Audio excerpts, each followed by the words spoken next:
여당 내 잠룡들의 행보, 대통령 탄핵 심판 선고일이 점차 다가오면서 다시 좀 꿈틀대는 분위기로 보입니다. 대표적인 인물들 여러분이 있지만 오세훈 서울시장도 그중 한 사람인데요. 어제 저희 TV조선의 뉴스9에 출연했습니다. 오 시장은요, 탄핵 심판 결과를 전망을 하면서 그간 탄핵 찬성파로 알려졌던 것에 대해서 오해다 이렇게 말했습니다. 이러니까 친한계, 그러니까 친한동훈계에서는 이거 태세 전환 아니냐 이런 비판이 즉각 나왔습니다. 네, 이 법조인 오세훈 시장은요, 이 헌재의 선고가 늦어지는 것에 대해서 이 재판관들 사이에 의견 일치를 보기 어려운 어떤 사정이 생겼기 때문이다라고 추측을 했습니다. 그러면서 이 당초보다 이 탄핵소추 각하나 기각 가능성이 높아지는 것 같다면서 이 재판관들의 정치적 성향과 또 선고 지연 상황을 고려할 때 기각 2명, 각하 1명으로 의견이 모일 것 같다 이렇게 주장을 하기도 했습니다. 오 시장은 또 이 최근 한동훈 전 국민의힘 대표가 이 자신의 저서에서 밝힌 부분이죠. 오세훈 시장이 먼저 이 탄핵 찬성 의사를 밝혔다라고 한 대목에 대해서 오해가 있다고 해명을 했습니다.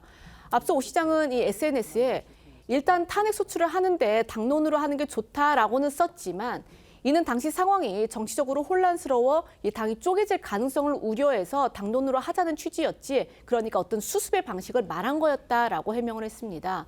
그러니까 이 자신이 이 탄핵 찬성파로 분류되는 그 부분에 대해서는 좀 선을 그은 건데요. 어제 오세훈 시장 발언 들어보시겠습니다. 좀 오해가 있는 것이 제가 분명히 페이스북에 이렇게 썼습니다. 일단 탄핵 소추를 하는데 당론으로 하는 게 좋다. 이게 무슨 뜻이냐 하면 헌재의 헌법재판소의 판단을 받아보지 않고 어떻게 이 사태가 수습이 되겠는가. 그러니 탄핵 소추를 하되 당론으로 하라. 의견이 분할이 되면, 나뉘게 되면 당이 쪼개질 가능성도 있죠. 헌법재판소의 사법적 판단을 받아보는 것이 사태를 수습하는 방법이다. 그런 취지였는데요. 그렇기 때문에 이거를 탄핵 찬성으로 분류하는 것은 사실은 아무래도 좀 무리가 있겠죠.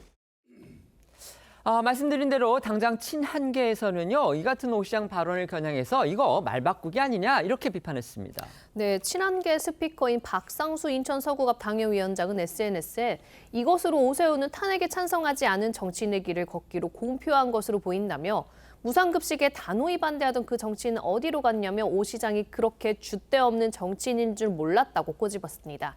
또 다른 친한계 인사인 신지호 전 국민의힘 전략기획 부총장도 오 시장의 입장이 선명하지 않은 것 같다며 강성 지지층 눈치를 보며 애매한 태도를 보이고 있다는 취지로 지적했는데요. 들어보시죠. 조금 입장이 선명하지가 않아요. 탄핵에 대한 입장도 그렇고.